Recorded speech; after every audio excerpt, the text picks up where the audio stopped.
lips, my lips, apocalypse. Hey, it's Jim. I wanted to respond to a thread that's going around a little bit. I think it's a fun thread, a cool thread. But I wanted to come at it a little differently. I think his name is Darcy, 6 Strings, 9 Lives. Has a thread about whittling your collection down to 10 items. And the trope is the, zombie apocalypse or stranded on a desert island, or I think there's a few different things. So if you've watched my first video, you know that I have a little different take on this, and had an experience where we lost our home and everything in it, and we were part of the wildfires of 2017. I don't want to make this super heavy. I don't want to make this a real downer. I kind of wanted to do this because I thought I could actually contribute something to this conversation, and talk a lot about, maybe not a lot, but a little bit about what your records might mean to you, and how to deal with a situation that you don't want to think about right now, but is a possibility. We all love records. We love music. We love collecting records, and they're dear to us. We're passionate about this stuff. What happens in reality is at the moment where you're forced to actually make a real choice about those things, they don't even come into your mind. They really don't. It's not part of your world. But they do come into your mind after. And so if I had thought about the idea that a wildfire would run through our suburban neighborhood and take out everything, if that had been a possibility in my head, I would have prepared a little differently. I would have thought about things a little differently. I would have done things a little differently. And that's really what I want to talk about today, is not, to make this heavy, but to just say, hey, look, you all have the opportunity to do a few things, and just doing those few things will make a dramatic difference should anything happen. Plus, even if they don't happen, some of these things are great to do anyways. So the first is knowing that in the moment, you're not going to be thinking about what to take. You're going to be thinking about your life, your family's lives, your pets' lives. You're going to be thinking about just kind of getting things together and walking out the door. And that's if you have time and opportunity. The other way to look at this is really, okay, had I been prepared, what would be different? And for us, we had prepared a little bit, just almost by happenstance. The only records in my collection that truly, to my core, mattered to me and were absolutely irreplaceable were a couple records that my father had made, and I talked about these in my first video, that he had made, and these are letters home from him in around 1949, 1950, that he made in a little sort of audio booth from the Philippines and sent home to his family as letters. Those are irreplaceable. I had thought that I had lost them at one point in my life, and they were sort of gone for, 5, 6, 7 years. And I came across them maybe 3 or 4 months before the fire. And that was very fortunate. And I set them aside. I knew exactly where they were. I labeled them, put them in a box.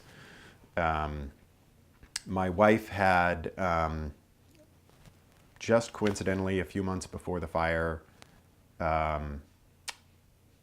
set aside a box of photos and other things that she knew that she couldn't replace. I don't know why we did these things. We just did. They were what they were. I had actually done a few things like digitize my family's home movies, and those were in the cloud. That's a different story, but they were in the cloud, so I do have those. They were old Super 8 or 8 millimeter, I should say, home movies, and I was the keeper of those. And so I digitized those and put those away. Those are all good things to do, just in general. Specifically, as it comes to records, though, I love what John Peel did in his life. He had a massive record collection, and he always had one box of records that I believe was 50 records. And it was just a box that he kept aside, and these were his most important records.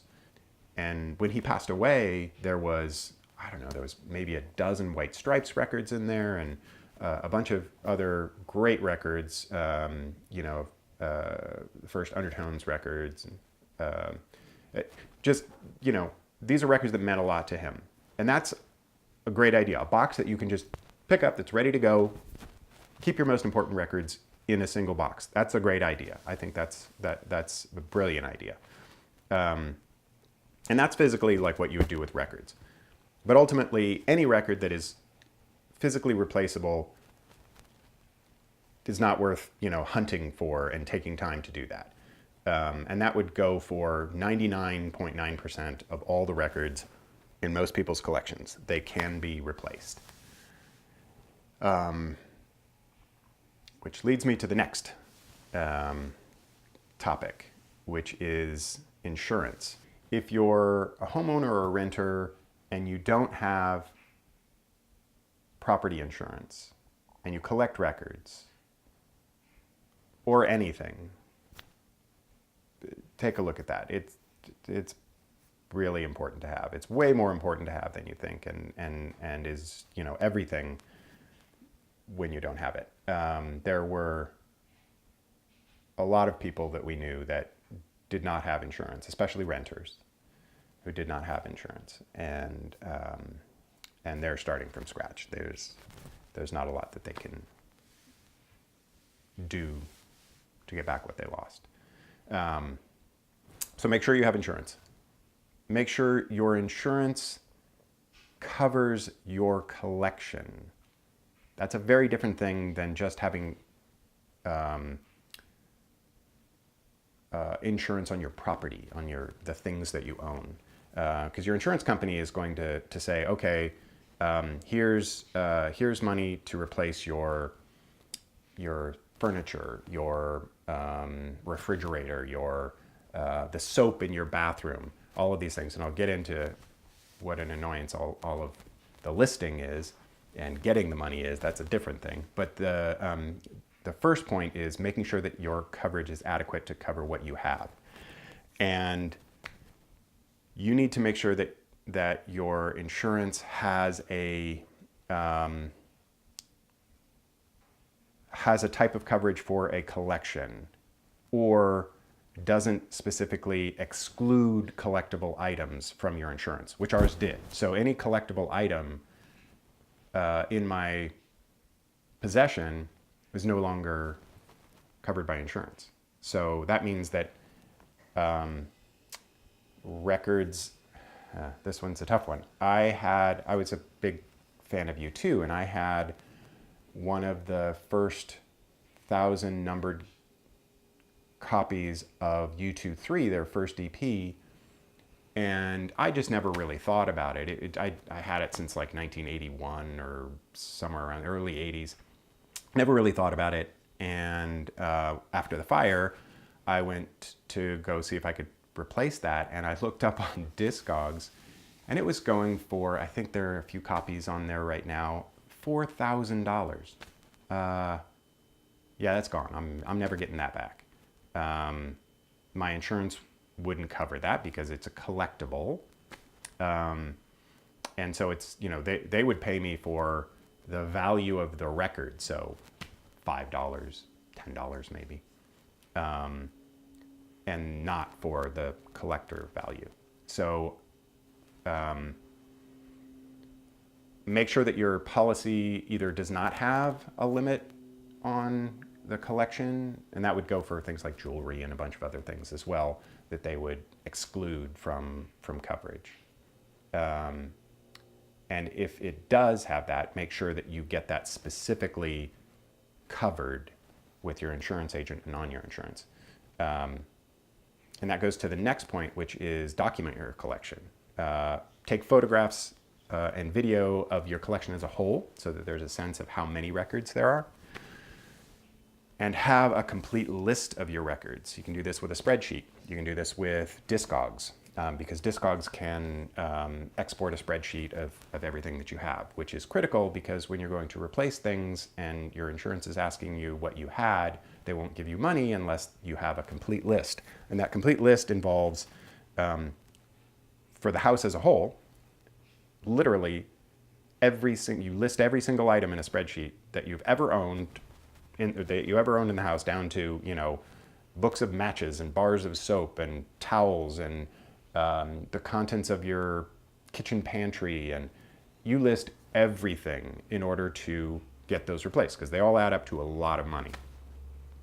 Specifically, your records are going to, I mean, a lot of you out there have thousands of records. Even hundreds of records is a ton of money. 100 records at what would today be a reasonable price of $20 or $20 per record, that's $2,000. That's 100 records. 1,000 records, $20 a piece, $20,000. Keep multiplying from there, and that's at $20 a piece. Now, the thing is that I discovered right away when trying to replace my records that records don't cost $20 a piece. Records don't cost $5 a piece like they did when I was first buying a lot of these. If you want to replace a specific record that you had in your collection, they could cost you $75, $150. My records from the 90s, like I try and replace PJ Harvey records and they're $200, $300 a piece to actually just replace them. That's insane. You know, I can't do that. And my insurance wasn't set to cover that as a collectible, which is how they would consider that. Have a spreadsheet, have all your records in Discogs. That will help you tremendously. It will save you a massive amount of time. Make sure that anything that is rare or one of a kind is noted as such. So one of a kind being something that was signed, test pressings, things like that. All of those are, you know, things that you need to note. The last thing is really just prepare for something to go sideways, and that means to not everything is a complete disaster. There are some things, you know, just 2 weeks ago we had huge floods here in Sonoma County, and if I lived in an area that had flooding and my records were low down in my house and the water came in, you know, 1 or 2 feet into the house, that's it. Those are toast. They're gone. But if you know that you live in an area that's prone to flooding or hurricanes or tornadoes or wildfires, we didn't know we were in a wildfire area until it happened. But if you know, or if you think it's possible, think about how you store your records, where you put your records. If you're in an area that's susceptible to water, maybe the basement isn't a great place for it. If you're, I don't know, you can't solve everything, but think about things and plan for what you can.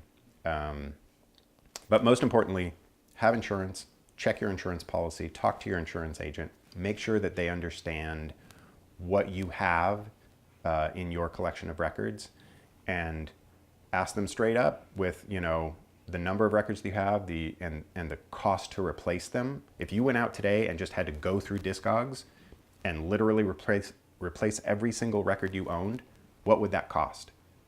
And a lot of you would think, well, I bought most of my records for, in the dollar bin or for $2, $3. So they shouldn't cost that much, but they will cost a fortune.